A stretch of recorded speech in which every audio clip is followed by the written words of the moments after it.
사랑하는 새날 친구들 반갑습니다. 목요일 말씀을 함께 나눌 신현민 목사입니다.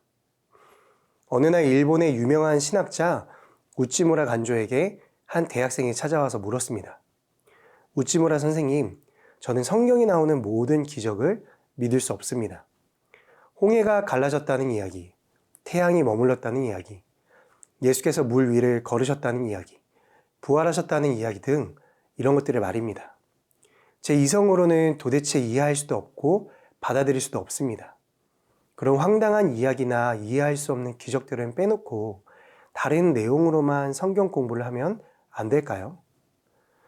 그가 대답했습니다. 학생, 성경에서 사람의 이성으로 받아들이기 어려운 기적들을 다 제하고 성경 공부를 한다면 꼭 두 가지만 남는다네.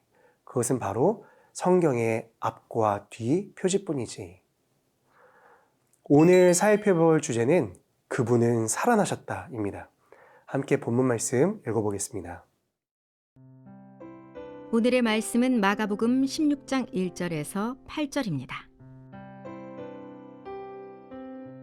안식일이 지난 뒤 막달라 마리아와 야고보의 어머니 마리아와 살로메는 예수의 시신에 바르려고 향품을 사두었습니다. 그 주가 시작되는 첫날 이른 아침 해가 막 돋을 때 여인들은 무덤으로 가고 있었습니다. 그들이 서로 말했습니다. 무덤 입구에 있는 돌덩이를 누가 굴려줄까? 그런데 여인들이 눈을 들어 보니 돌덩이가 이미 옮겨져 있었습니다. 여인들이 무덤에 들어가 보니 흰옷 입은 한 청년이 오른쪽에 앉아 있었습니다. 그들은 깜짝 놀랐습니다. 그러자 그가 말했습니다. 놀라지 말라.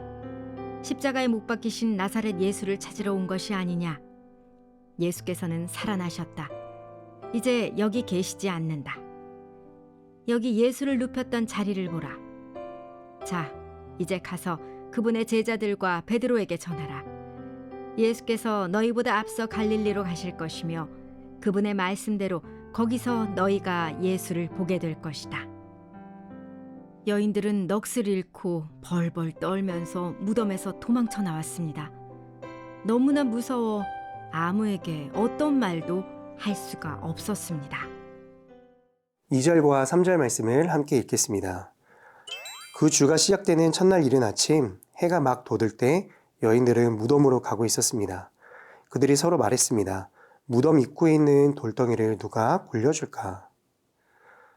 예수님의 무덤을 향해 가면서도 무덤 입구에 있는 돌덩이를 누가 굴려줄까 하며 염려하고 있는 그들을 보면 예수님을 사랑하고 또 그분의 일에 헌신적이었음에도 예수님이 하신 말씀을 온전히 신뢰하지는 못했던 모습을 볼 수가 있습니다.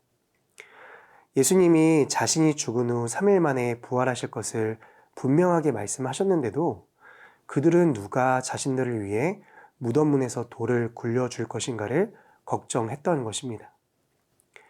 이와 같이 예수님을 사랑한다고 말하면서도 그분이 하신 말씀이나 약속을 믿지 못할 수 있습니다. 우리도 어쩌면 그런 모습일지 모르겠습니다. 주님의 말씀과 약속들 중에는 도저히 불가능해 보이는 것들도 많은 게 사실입니다. 믿을 수 없는 것들이 투성이죠. 그러나 바로 이것이 우리가 극복해야 하는 장애물입니다. 하나님께서 기뻐하시고 받으시는 사람은 바로 믿음의 사람이기 때문입니다. 히브리서 기자는 이렇게 고백을 합니다. 믿음이 없이는 하나님을 기쁘게 할 수 없습니다. 어떤 사람은 믿음보다 도덕적으로 깨끗한 게 중요하다고 말하기도 합니다. 또 어떤 사람은 믿음보다 남을 돕는 선행이라든지 율법적인 고행이 중요하다고 말하기도 합니다.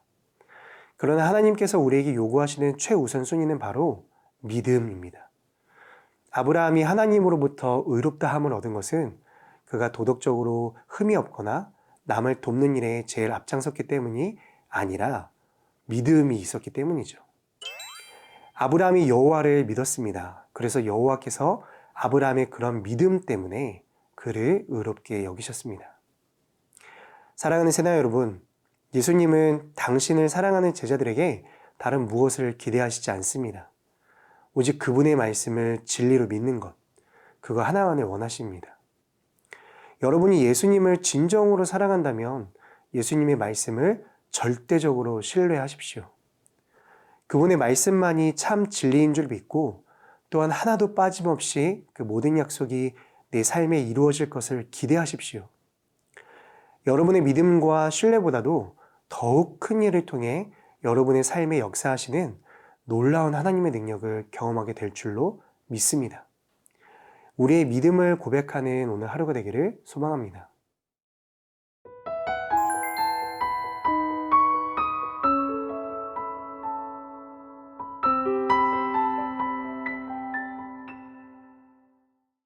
육 절 말씀을 함께 읽겠습니다. 그러자 그가 말했습니다. 놀라지 말라. 십자가에 못 박히신 나사렛 예수를 찾으러 온 것이 아니냐. 예수께서는 살아나셨다. 이제 여기 계시지 않는다. 여기 예수를 눕혔던 자리를 보라. 자신들이 무덤에서 찾던 예수님이 살아나셨고 거기 계시지 않는다는 천사의 말을 여인들은 도저히 믿을 수가 없었습니다. 그러나 천사의 말대로 그곳에서는 이미 예수님의 시신을 볼 수 없었기에 그 말을 믿지 않을 수 없었습니다. 예수님은 더 이상 죽은 자들이 누워있는 무덤 속에 계시지 않았습니다. 즉 예수님은 죽음을 이기고 살아나셨습니다. 기독교가 다른 종교와 다른 가장 큰 특징은 창시자의 무덤이 없다는 것입니다. 다른 종교의 창시자들은 다 무덤이 있습니다. 그들은 위대한 성인으로 불리고 있지만 죽음 많은 그들도 어찌할 수 없었습니다. 그것이 그들이 지닌 한계였죠. 세상에서 소위 성인군자로 불리우는 석가나 공자, 모하메드, 소크라테스 등은 모두 죽었고 살아나지 못했기에 그들은 죽은 자 가운데서 찾아야 만날 수 있습니다. 그러나 예수님은 다릅니다. 그분께는 무덤이 없습니다. 예수님은 죽음에서 다시 살아나셨습니다. 과거의 역사적 인물이시면서도 현재에도 영원히 살아서 존재하시는 분이십니다. 이것이 바로 기독교가 가진 위대함입니다. 청교도 신학자 존 오웬은 예수님의 죽음을 이렇게 표현했습니다.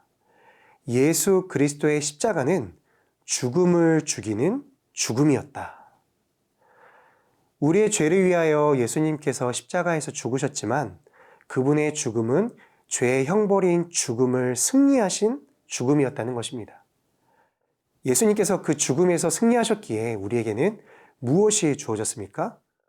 부활, 영원한 생명이 주어졌습니다. 예수님은 생전에 거듭거듭 당신의 죽음과 부활을 예고하셨습니다. 그리고 약속대로 죽으시고 장사된 지 3일 만에 부활하셨습니다. 죄와 사망의 권세를 물리치신 것입니다. 그러므로 그를 믿는 모든 자에게는 약속된 부활 소망이 있습니다. 우리는 분명 죽을 것입니다. 그러나 반드시 주 안에서 다시 살아나게 될 것입니다. 사랑하는 새나 여러분, 예수님께서 우리에게 물으십니다. 나는 부활이요 생명이니 나를 믿는 사람은 죽어도 살겠고 살아서 나를 믿는 사람은 영원히 죽지 않을 것이다. 내가 이것을 믿느냐? 이 물음에 아멘으로 답하는 우리 모두가 되기를 소망합니다. 이 부활신앙을 가진 사람은 세상에서 어떤 일을 만나도 담대할 수 있습니다. 이 부활의 신앙으로 오늘도 담대하게 살아가기를 축복합니다. 죽음을 죽이시고 영원한 승리를 얻으신 주님, 그리스도를 믿고 따르는 우리에게도 부활 생명이 있음을 믿음으로 고백합니다. 세상을 두려워 말게 하시고 오늘도 주를 믿는 담대함으로 승리하는 하루가 되게 도와주세요.